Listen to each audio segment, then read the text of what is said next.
Веднаш под планините, десетина километри далеку од центарот на Скопје, а на моменти како да е на крајот на светот.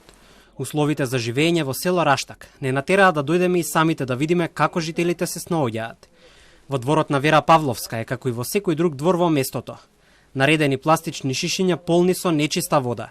Само таква тече од чешмите во домовите. Има рестрикции, а кога има вода, тече калдива и валкана.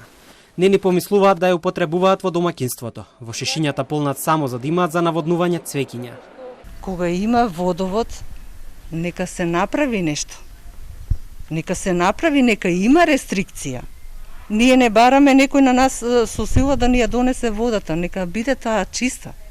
2 сати нека има вода, еве толку имаше од Сабајлево. Значи 2 сати нека има вода, меѓутоа да биде таа чиста вода.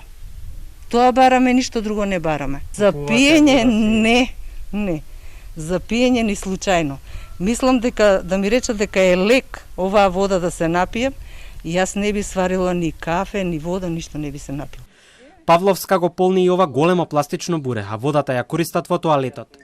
На дното талок од материи кои не смее да се најдат во вода која ги задоволува стандардите за употреба. За во домаќинството секојдневно веќе 13 години купуваат флаширана од продавница или полнат од бунари кај соседите.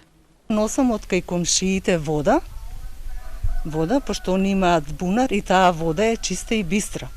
И јас ги премивам садовите после тоа. А кога е многу прљава, јас и машина не ја уклучувам, да ви кажам право. Од 2007 година оваа вода ние само ја употребуваме да переме, да се измиеме, ама некогаш е толку матна што не можеш ни да се измиеш со неа. Институциите ветувале и ветувале, но засега ништо не исполниле околу водоводот. Други жители ни кажаа дека сакаат да се самоорганизираат и да си овозможат употреблива вода во домовите. Се организира селово, ќе се организира за од куќа на куќа да се собира пари за да ја донесеме водата од планина горе, што вода има за 5-6 села, за да се среди. Од 680 метри надморска височина се симнавме повторно во центарот на градот. Зад нас го оставивме Раштак со близу 400 жители во Газибаба.